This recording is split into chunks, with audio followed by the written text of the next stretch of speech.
Hello aspirants, welcome to the UPSC Analyzer. Today we will discuss newspaper analysis dated 23rd of August 2022, and if you are finding this analysis helpful then please like, share and subscribe. I have also started my UPSC mentorship program in which I am covering current affairs from several newspapers and magazines and also discussing a static part related to every current affair in detail. If you are interested and want to join this program, for that you need to visit the Telegram group and the link of the Telegram group is in the description box. If you want to watch Hindu analysis, you can watch that too on this channel. Here the first news is IS men plotting attack in India held says Russia. तो Russia की federal security service ने इस person को detain कर लिया है। ये एक इस्लामिक स्टेट टेररिस्ट है जो कि प्लान कर रहा था एक suicide attack against a representative of ruling circles of India. अब ये क्यों यहाँ पर अटैक प्लान कर रहा था, तो बेसिकली हम यहाँ पर जो मोहम्मद प्रॉफिट के अगेंस्ट द स्टेटमेंट दिया गया था, तो उसके लिए ही ये यहाँ पर अटैक प्लान कर रहा था कि इंडिया में जाकर ये अटैक करेगा against a representative of ruling circles of India. लेकिन रशिया की यहाँ पर एफएसबी ने इसको डिटेन कर लिया। तो पहले ये टर्की से रशिया गया, उसके बाद ये इंडिया में आने वाला था। अब बेसिकली इसने इतना रीराउट क्यों किया, तो उसका एक रीज़न ये हो सकता है कि टर्की वैसे भी एफएटीएफ की ग्रे लिस्ट में है, जिसकी वजह से इसको ये लगा होगा कि इंडिया के रडार पर होगा टर्की और हर पर्सन को यहाँ पर ज़्यादा चेक किया जाएगा, इसीलिए शायद ये पहले रशिया गया होगा, उसके बाद ये इंडिया आना चाहता था। लेकिन रशिया के एफएसबी ने इसको यहाँ पर डिटेन कर लिया। तो Russia's federal security service on Monday said it had detained an Islamic State terrorist who was planning to carry out a suicide attack against a representative of ruling circles of India allegedly over the comments on Prophet Muhammad earlier this year. The suspect is the national of a Central Asian country and was recruited in Turkey. Second news क्या है, if defence personnel die in service kin will get ₹1 crore Gujarat. तो 2016 में ये कहा गया था कि दिए जाएंगे 1 लाख रुपए, तो अब यहाँ पर इंक्रीज़ करके ये कह दिया गया है कि 1 करोड़ दिए जाएंगे and it applies to death under any circumstances.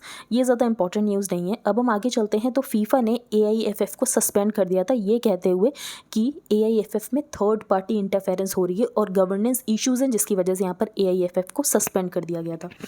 और हम जो हैं वो अंडर 17 विमेंस वर्ल्ड कप को होस्ट करने वाले हैं अक्टूबर में। तो अगर AIFF के ऊपर बैन रहेगा तो हो सकता है हम इसको होस्ट ना कर पाएँ। तो जल्द से जल्द इस बैन को हटने के लिए हमें यहाँ पर स्टेप्स लेने पड़ेंगे। इसीलिए सुप्रीम कोर्ट ने COA को डिसॉल्व कर दिया है। कमिटी ऑफ एडमिनिस्ट्रेटर्स को यहाँ पर सुप्रीम कोर्ट ने डिसॉल्व कर दिया। तो FIFA will take a final call on lifting the sanction against Indian football. It has conveyed to the sports ministry that it will recommend to the bureau of FIFA council, जो कि यहाँ पर decision making body है और वो यहाँ पर decide करेगी कि क्या इंडिया के ऊपर यहाँ पर बैन हटा देना चाहिए। तो सुप्रीम कोर्ट ने यहाँ पर डिसॉल्व कर दिया है कमिटी ऑफ एडमिनिस्ट्रेटर्स को, जो कि यहाँ पर सुप्रीम कोर्ट ने अपॉइंट की थी। और फीफा का ये कहना है कि COA की वजह से यहाँ पर थर्ड पार्टी इंटरफेरेंस है, इसीलिए यहाँ पर सुप्रीम कोर्ट ने COA को डिसॉल्व कर दिया है। तो while heading over the day-to-day management of the federation to the AIFF administration led by its acting secretary general Sunando धर, तो यहाँ पर वापस से जो एडमिनिस्ट्रेशन है वो AIFF को दे दिया गया है। Praful Patel trying to torpedo tournament से सुप्रीम कोर्ट। तो सुप्रीम कोर्ट ने ये कहा है कि यही पर्सन सिंगल हैंडेडली रिस्पॉन्सिबल है कि फीफा ने AIFF को बैन किया है। तो in scathing remarks directed at former Indian football chief Praful Patel, the Supreme Court said on Monday that he was trying to torpedo the tournament after it was informed कि FIFA ने यहाँ पर suspend कर दिया है AIFF और उसकी वजह से यहाँ पर जो इंडिया को राइट है to host the under 17 women's World Cup, जो कि अक्टूबर के लिए शेड्यूल है, तो शायद हम उसको होस्ट ना कर पाएँ, इसीलिए इस बैन को यहाँ पर जल्द से जल्द हटना चाहिए। नेक्स्ट है यहाँ पर scientist track cause of mystery paddy dwarfing. तो कल हमने डिस्कस किया था कि पैडी ड्वार्फिंग हो रही है। इसका रीज़न पहले ये बताया गया था कि जिंक डेफिशिएंसी है, लेकिन इसका रीज़न कुछ और भी हो सकता है। तो यहाँ पर कुछ रीजंस को लेकर नैरो डाउन किया गया है। For example, grassy stunt virus or phytoplasma bacteria, the vector responsible for the transmission is the brown plant hopper, या तो an insect pest that sucks sap from the stems and leaves of rice plants। तो हो सकता है कि brown plant hopper इसके लिए responsible है। तो vector responsible for the transmission is the brown plant hopper और यहाँ पर that is grassy stunt virus और phytoplasma bacteria। इसके अलावा दूसरा रीज़न भी यहाँ पर एक और मेंशन किया गया है। The second possible source is phytoplasma, a bacterial pathogen that is spread by both brown plant hopper and green leaf hopper। तो ये इंपॉर्टेंट नहीं है, अभी एक पर्टिकुलर रीज़न पता चल जाएगा तब हम डिस्कस कर लेंगे। अभी तो यहाँ पर रीजंस को बस नैरो डाउन किया जा रहा है। यहाँ पर मेंशन किया गया है in first meet committee on MSP sets up subgroups to discuss key issues. तो जुलाई 18 2022 को एक कमेटी बनाई गई थी जिसको कि यहाँ पर काम दिया गया था to give suggestions on making के एमएसपी को कैसे और ज़्यादा इफेक्टिव और ट्रांसपेरेंट बनाया जाए और कैसे यहाँ पर ज़्यादा ऑटोनमी दी जाए to CACP and measures to make it more scientific to strengthen the agricultural marketing system, और क्या किया जाए नेचुरल फार्मिंग को प्रमोट करने के लिए, क्रॉप डाइवर्सिफिकेशन को प्रमोट करने के लिए। इस कमेटी को हेड कर रहे हैं former agriculture secretary Sanjay Agarwal और इसमें 26 मेंबर हैं। 3 स्लॉट्स यहाँ पर संयुक्त किसान मोर्चा के लिए थे, लेकिन संयुक्त किसान मोर्चा ने इस कमेटी को यहाँ पर रिजेक्ट कर दिया है। अब हम चलते हैं आगे। यहाँ पर चाहबार पोर्ट मेंशन है और यहाँ पर शाहिद बेहस्ती पोर्ट मेंशन है, तो ये दोनों आपको लोकेशन पता होनी चाहिए। तो government on Monday said India Ports and Global Limited will open offices in Tehran and Chabahar to promote trade and transit through the strategically important Chabahar port in Iran. The statement said the 2 sides signed a memorandum of understanding कि यहाँ पर recognition of certificate होगा of competency in unlimited voyages. तो basically यहाँ पर trade को increase करने की बात की जाएगी और यहाँ पर शाहिद बेहस्ती बोर्ड के बारे में मेंशन है, तो ये आपको लोकेशंस पता होनी चाहिए। आर बिल्किस मूवमेंट, तो ये हम आर्टिकल डिस्कस करेंगे। अब बेसिकली यहाँ पर ऑथर ने ये कहा है कि कुछ लोग ऐसे होते हैं, बेसिकली यहाँ पर बहुत सारे प्रिजनर्स ऐसे हैं जो कि अंडर ट्रायल प्रिजनर्स हैं और वो यहाँ पर 30-40 साल से जेल में हैं, तो उनको लेकर तो यहाँ पर कोई स्टेप नहीं लिया जाता है। और यहाँ पर जो बिल्किस बानो के केस में रेमिशन दिया गया है वो तो काफ़ी तेज़ी में दिया गया। तो how then in a country where average pendencies are upwards of 14 years, where under trials serve years in prison without being charge sheeted, where convicts with crime far less heinous than that of the 11 in the Bilkis Bano case, वो यहाँ पर 30 से 40 साल तक jail में सर्व करते रहते हैं, तो उनको लाइफ टाइम इम्प्रिजनमेंट मिलती है और वो यहाँ पर 30 से 40 साल तक जेल में रहते हैं, उनको तो 14 साल के बाद रेमिशन नहीं दी जाती है। तो ऐसा क्यों किया गया? और फिर यहाँ पर ऑथर ने ये बताया गया है ये जो रेमिशन है ये पूरी तरीके से एग्जीक्यूटिव का प्रेरोगेटिव है। तो यहाँ पर सुप्रीम कोर्ट ने कोई भी इंटरफेयर नहीं किया। सुप्रीम कोर्ट ने बस ये कहा था कि आप रेमिशन के बारे में सोच सकते हो, ये नहीं कहा था कि आप रेमिशन ही दे दो। तो Supreme Court as far back as in the state of Madhya Pradesh versus Ratan Singh ये क्लैरिफाई किया गया था कि पार्डन, रेमिशन और कम्यूटेशन ये एक्सक्लूसिव डोमेन है एग्जीक्यूटिव डिसीजन मेकिंग का। It is not a judiciary that has let us down, बल्कि यहाँ पर एग्जीक्यूटिव मशीनरी है that has let us down. फिर यहाँ पर 1992 के रेमिशन पॉलिसी की बात की गई है और उसमें यहाँ पर 2014 को अपडेट किया गया था जिसमें ये कहा गया था कि गैंग रेप और मर्डर जैसे offences for which remission is impermissible. तो यहाँ पर ऑथर ने यही कहा है कि ये यहाँ पर गैंग रेप था, तो उसके बाद यहाँ पर रेमिशन क्यों दिया गया। More over section 435 of the CRPC clearly states that in cases investigated by the agencies governed by the Delhi special police establishment act, तो यहाँ पर स्टेट को कंसल्टेशन करना पड़ेगा यूनियन गवर्नमेंट के साथ, जो कि बिल्किस बानो के केस में नहीं किया गया। फिर यहाँ पर ये कहा गया कि जिस जज ने यहाँ पर कन्विक्ट किया था तो उस जज से भी यहाँ पर एक बार बात करनी पड़ेगी। तो established case law in D. Krishna Kumar versus State of Telangana had the High Court laid down that the appropriate authority deciding a remission should consider the opinion of the presiding judge, जिसने कि यहाँ पर conviction को confirm किया था। अब हम आगे चलते हैं। तो यहाँ पर कुछ वीरंगानास के बारे में बताया गया है, तो हम एक बार डिस्कस कर लेते हैं। तो फर्स्ट रानी लक्ष्मीबाई, सेकंड यहाँ पर बेगम हजरत महल, थर्ड यहाँ पर Durgavati Devi and the fourth one is Jhalkari Bai. फिर यहाँ पर बात की गई लाइक झलकारी बाई, उदा देवी, तो इनके बारे में आप यहाँ पर कुछ स्टैटिक फैक्ट्स रीड कर लेना। अब हम आगे चलते हैं। A tale of Putin and Xi, India wishes to sit on top of the mountain to watch the tigers fight. तो ये यहाँ पर असेसमेंट है एक चाइनीज़ स्कॉलर का, जो कि ये कह रहा है कि इंडिया ये चाहता है कि वो एक पहाड़ी पर बैठकर 2 टाइगर्स को लड़ता हुआ देखे। अब ये 2 टाइगर्स कौन है? US एंड चाइना, और इसमें मेजर बेनिफिशियरी होगा इंडिया। तो this was the assessment of a Chinese scholar reviewing India's approach to the unfolding conflict in Taiwan. Some Chinese might extend the argument to Europe as well, जिनका ये कहना है कि Russia ने जो invasion किया है यूक्रेन का, उसकी वजह से ये दिल्ली को सूट करता है, क्योंकि इसकी वजह से यहाँ पर क्रेमलिन भी वीक हो रहा है, वेस्ट भी वीक हो रहा है, और ये इंडिया की राइस के लिए इंपॉर्टेंट है। फिर यहाँ पर ये कहा गया है, जो यहाँ पर बात की जाती है कि 21st सेंचुरी एशियन सेंचुरी होनी चाहिए और उसके लिए हमें बीजिंग के साथ पार्टनरशिप की ज़रूरत है। तो ये पूरी तरीके से एक इल्यूजन है। At a time when China was isolated in Asia and the world in the 1950s and 1960s, तो इंडिया ने यहाँ पर दुनिया के साथ में यहाँ पर कैंपेन किया था कि बेसिकली यहाँ पर चाइना के साथ इंगेज हो। हमने यहाँ पर UNSC की परमानेंट सीट भी चाइना को दिलवा दी थी। तो Delhi also insisted that Beijing is the rightful owner of a permanent seat in the United nation security council. India ने हमेशा यहाँ पर चाइना फर्स्ट स्ट्रैटेजी को परसीव किया था, लेकिन चाइना ने हमें बहुत बार धोखा दिया है। फिर यहाँ पर गलवान क्लैश जो कि हमें आज तक देखने को मिल रहा है।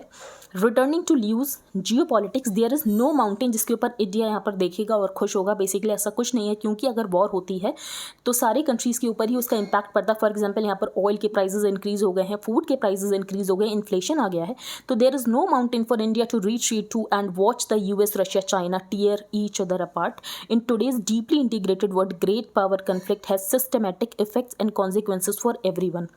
For India, which was just about recovering from the devastating economic impact, लेकिन यहाँ पर वापस से इन्फ्लेशन आ गया, जिसकी वजह से इंडिया में भी इन्फ्लेशन बहुत आगे चला गया.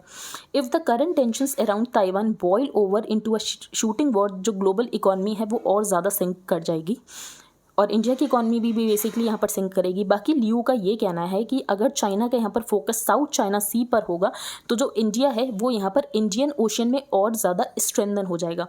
फिर ऑथर ने इसको काउंटर करते हुए ये कहा है कि चाइना जिस तरीके की मिलिट्री पावर है और इकोनॉमिक पावर है, तो चाइना यहाँ पर दो ओशंस को एक साथ मैनेज कर सकती है. तो यहाँ पर लियू का ये कहना था, इंडिया वो take this opportunity to strengthen its maritime power and consolidate its advantages in South Asia and the Indian Ocean region. China's growing problems in the Western Pacific over the last decade have not seen any diminution of Beijing's ambitious in the Indian Ocean. तो यहाँ पर China के पास उतनी political will, economic muscle और growing naval capability है कि यहाँ पर चाइना टू ओशन स्ट्रैटेजी को परस्यू कर सकता है. There is also and Indian flip side to Liu's argument कि China is locked in a conflict with the US might be more accommodative of India's concern. तो ये हो सकता है कि यहाँ पर जो चाइना है वो हमारे कंसर्न को लेकर ज़्यादा अकोमोडेटिव हो, क्योंकि चाइना और US की बन नहीं रही है. तो this too has been a persistent but unrealised hope in Delhi. तो ये भी हमें होता हुआ नहीं दिख रहा है. तो चाइना को ये लगता है कि चाइना अब इतनी मिलिट्री माइट और चाइना के पास इतनी इकोनॉमिक पावर आ चुकी है कि चाइना के जो हिस्टोरिक टेरिटोरियल क्लेम्स थे वो चाइना रिडीम कर सकता है. तो चाइना का अब ये मानना है. अगर हम देखें तो ये रशिया यूक्रेन की वॉर से क्या इम्पैक्ट पड़ा, तो फिनलैंड और स्वीडन ने डिसाइड किया है कि वो यहाँ पर नेटो को ज्वाइन करेंगे. Putin has also put an end to Germany's neutralist temptations. तो यहाँ पर जो जर्मनी है वो भी अपना डिफेंस बजट को इंक्रीज़ कर रहा है. जापान ने ये कहा है कि हम यूनाइटेड स्टेट्स के साथ अपनी अलायंस को और ज़्यादा इंक्रीज़ करेंगे और रीआर्मामेंट करेंगे. Although it is widely assumed that Putin and Xi are now rulers for life, लेकिन it is unrealistic to ignore the pro-Western tendencies. और अभी भी आपको वेस्टर्नाइजर्स इन मॉस्को एंड बीजिंग मिल जाएंगे. तो यहाँ पर ऑथर ने बेसिकली ये कहा है कि ये पुतिन और शी यहाँ पर वेस्ट को बहुत ज़्यादा कम समझ रहे हैं, लेकिन ऐसा उनको समझने की ज़रूरत नहीं है, ये वो गलत सोच रहे हैं. But both of them may have overestimated their own power and underestimated the resilience of the West. Next यहाँ पर बीजेपी और आपकी वेलफेयर पॉलिसीज़ के बारे में मेंशन है कि कैसा वेलफेयर मॉडल है बीजेपी का और आपका. तो India faces a critical question after 75 years of independence कि हमें यहाँ पर क्या प्रायोरिटाइज करना चाहिए. पब्लिक फंड्स को हमें यहाँ पर ह्यूमन पोटेंशियल के लिए यूज़ करना चाहिए, फ्री एजुकेशन, फ्री हेल्थ, या तो हमें यहाँ पर कॉर्पोरेट को टैक्स कट देने चाहिए या कॉर्पोरेट को लोन राइट ऑफ्स देने चाहिए. तो हमें क्या करना चाहिए. तो that's the question at the heart of ongoing debate on freebie versus revdi politics with prime minister Narendra Modi making veiled बाप से दिल्ली चीफ मिनिस्टर अरविंद केजरीवाल. तो यहाँ पर दिल्ली के मॉडल को बताया गया है, जो कि यहाँ पर गवर्नमेंट स्कूल को अच्छा बनाने के ऊपर फोकस कर रहा है, मोहल्ला क्लिनिक्स के ऊपर फोकस कर रहा है, यहाँ पर इलेक्ट्रिसिटी के ऊपर सब्सिडीज़ दी जाती हैं, इसके अलावा यहाँ पर वाटर कनेक्शन दिए जा रहे हैं. तो ऑथर ने यहाँ पर जो दिल्ली मॉडल उसकी तारीफ़ की है, और यहाँ पर जो बीजेपी का मॉडल है ऑथर ने उसको यहाँ पर क्रिटिसाइज़ किया है. और ये आर्टिकल बिल्कुल उल्टा है, इसमें यहाँ पर बीजेपी के मॉडल की तारीफ़ की गई है और यहाँ पर जो अरविंद केजरीवाल का मॉडल है उसको यहाँ पर अनसस्टेनेबल बनाया गया है. नेक्स्ट है US commits to Afghan asset talks despite frustration with Taliban. तो US ने जब US वापस गया था अफगानिस्तान से, तो US ने $7 बिलियन अफगान के एसेट्स को फ्रोज कर दिया था. तो US commits to Afghan asset talks despite frustration with Taliban. अब फ्रस्ट्रेट क्यों है US तालिबान के साथ, क्योंकि तालिबान टेररिस्ट को शेल्टर देता है. फॉर एग्जांपल यहाँ पर जवाहिरी को US ने अफगानिस्तान में ही मारा, इसका मतलब अफगानिस्तान अभी भी यहाँ पर टेररिस्ट को शेल्टर देता है. नेक्स्ट यहाँ पर जो मेंशन है वो यही मेंशन है कि कल यहाँ पर पुतिन के ब्रेन की डॉटर को मार दिया गया. अब हम आगे चलते हैं. South Korea US begin biggest drills in the years. इसका नाम क्या है, उल्ची फ्रीडम शील्ड एक्सरसाइज. तो ये आपको पता होना चाहिए. अब हम आगे चलते हैं. पांडुरंग खंगहोजे, इनके बारे में हम बेसिक फैक्ट्स डिस्कस करेंगे. Lok Sabha speaker Om Birla will travel to Mexico where he will unveil statues of Swami Vivekananda and Maharashtra born freedom fighter and agricultural scientist Pandurang Khangkhoje. Born in Wardha, Maharashtra, Pandurang Khangkhoje come in contact with other revolutionaries early on. और उनकी यहाँ पर daughter ने biography में सब कुछ यहाँ पर मेंशन किया है कि वो एज ए स्टूडेंट वो यहाँ पर आर्डेंट एडमायरर थे फ्रेंच रिवॉल्यूशन के, अमेरिकन वॉर ऑफ इंडिपेंडेंस के। Khankhoje decided to go abroad for further training in revolutionary methods, और फिर यहाँ पर वो बाल गंगाधर तिलक से भी मिले थे, जिन्होंने उनको यहाँ पर एडवाइस किया था कि आप यहाँ पर जापान के पास जाओ, क्योंकि जापान एक strong anti west Asian power था उस समय। खान खोजे met Lala Hardayal while in the US, और यहाँ पर हरदयाल उस समय एक प्रोपेगेंडा कैंपेन शुरू कर रहे थे, and he started publishing a newspaper जो कि यहाँ पर पेट्रियोटिक सॉन्ग्स को फीचर करता था। आर्टिकल्स लिखे जाते थे in the vernacular languages of India, and this was the seed जहाँ से गदर पार्टी इमर्ज होती है। पैसेज टू मैक्सिको, तो at the military academy Khan खोजे met many people from Mexico. तो मैक्सिकन रिवॉल्यूशन ऑफ 1910 से वो बहुत ज़्यादा इंस्पायर हो गए थे, क्योंकि 1910 में मैक्सिको में ओवरथ्रो हो जाता है डिक्टेटोरियल रिजीम का, और इसकी वजह से यहाँ पर खान खोजे बहुत ज़्यादा इंस्पायर हो जाते हैं। इसके अलावा इन्होंने कॉर्न के ऊपर रिसर्च की थी, व्हीट पल्सेस एंड रबर के ऊपर रिसर्च की थी, और यहाँ पर उनकी वैरायटीज़ बनाई थी frost and drought resistant varieties, and was part of the efforts जिसकी वजह से मैक्सिको में ग्रीन रिवॉल्यूशन आया है। लेटर ऑन जो अमेरिकन एग्रोनॉमिस्ट थे डॉक्टर नॉर्मन बोरलॉग, जिनको father of green revolution in India कहा जाता है, वो इस मैक्सिकन व्हीट वैरायटी को पंजाब में लेकर आते हैं। अब हम चलते हैं आगे। वेज टू प्राइवेटाइज PSBs, तो India completed 53 years of bank nationalisation last month. तो इससे हमें क्या फ़ायदा हुआ है, क्या नुकसान हुआ है, क्या हमें वापस से यहाँ पर प्राइवेटाइज कर देना चाहिए? तो India completed 53 years of bank nationalisation last month amid a policy debate over whether it is now time कि हमें रिवर्सल कर देना चाहिए, जो कि यहाँ पर प्राइम मिनिस्टर इंदिरा गांधी ने डिसीजन लिया था 1969 में कि यहाँ पर जो बैंक्स है उनको यहाँ पर हमें नेशनलाइज करने की ज़रूरत है। तो यहाँ पर ऑथर ने सपोर्ट भी किया है और इसके अलावा यहाँ पर सपोर्ट नहीं भी किया है, तो हम डिस्कस करेंगे कि कौन से पॉइंट्स यहाँ पर सपोर्ट में हैं। तो over the past decade PSBs have struggled with the high level of non performing assets. तो PSB में बहुत ज़्यादा NPA है, जिसकी वजह से बैंक की प्रॉफिटेबिलिटी कम है, और यहाँ पर जो बैंक की फाइनेंस करने की एबिलिटी है वो भी कम है। तो ये यहाँ पर कॉन्सिक्वेंसेज है जो कि PSBs में हमें देखने को मिले हैं कि PSBs की यहाँ पर प्रॉफिटेबिलिटी कम है, NPA ज़्यादा है, जिसकी वजह से यहाँ पर जो बैंक की फाइनेंस वाली एबिलिटी है वो यहाँ पर कम हुई है, और जिसकी वजह से यहाँ पर जो सरकार है उसको बार बार रिकैपिटलाइज करना पड़ता है इन बैंक्स को, और रिकैपिटलाइज की वजह से यहाँ पर जो टैक्स पेयर का मनी है वो वेस्ट होता है, जो कि किसी और जगह यूज़ हो सकता था। तो इससे अच्छा यहाँ पर जो सरकार है वो बैंक को किसी प्राइवेट सेक्टर को बेच दे। Doing so would reduce the financial burden on the government. अब दूसरा रीज़न क्या है कि बैंक्स को क्यों यहाँ पर पब्लिक सेक्टर बैंक ही रहने देना चाहिए? तो PSBs are more socially relevant in India. तो PSBs यहाँ पर इस मुद्दे के ऊपर काम नहीं करते कि उनको प्रॉफिटेबिलिटी चाहिए, वो यहाँ पर फाइनेंशियल इंक्लूजन के ऊपर काम करते हैं। तो बेसिकली यहाँ पर प्रधानमंत्री जनधन योजना में जो अकाउंट्स खोले गए थे, तो सिर्फ 1.3 करोड़ अकाउंट्स यहाँ पर प्राइवेट सेक्टर बैंक्स ने खोले थे, बाकी सारे अकाउंट्स यहाँ पर पब्लिक सेक्टर बैंक्स ने खोले थे। इसके अलावा PSB ज़्यादा यूजफुल है इकोनॉमी के लिए, क्योंकि यहाँ पर PSBs तब लोन देते हैं जब इकोनॉमी आपकी डाउन टर्न की तरफ जा रही होती है। अब उस समय प्राइवेट सेक्टर बैंक्स इसीलिए लोन नहीं देते हैं क्योंकि उनको पता है कि वो अगर लोन देंगे तो वो यहाँ पर NPA बन सकता है। तो यहाँ पर जो PSBs है वो बहुत ज़्यादा इंपॉर्टेंट है अगर हमें फाइनेंशियल इंक्लूजन करना है, इकोनॉमी के ऊपर बहुत ज़्यादा फोकस करती हैं वो, क्योंकि यहाँ पर जो प्राइवेट सेक्टर बैंक है वो यहाँ पर सिर्फ प्रॉफिटेबिलिटी के बारे में सोचती हैं, इसीलिए वो यहाँ पर रूरल एरियाज़ में अपनी ब्रांच को नहीं खोलती हैं। इसके अलावा वो अपने ATMs को यहाँ पर रूरल एरियाज़ में नहीं खोलती हैं, तो दैट इज़ द प्रॉब्लम। अब हम चलते हैं आगे। तो नेस्डेक और S&P 500 कल हमने डिस्कस कर लिया था। Along with fears of more interest rate hikes by the Reserve Bank of India, markets are also concerned over the corporate earnings for the April-June, जो कि यहाँ पर बहुत ज़्यादा कम हो गई है। अब इसके रीज़न क्या है? तो रीज़न तो बेसिकली यही है जो रशिया यूक्रेन यहाँ पर वॉर चल रहा है। Eye on wilful defaulters, finance ministry tweaks overseas investment rules. अब यहाँ पर क्या ट्वीक किया गया है?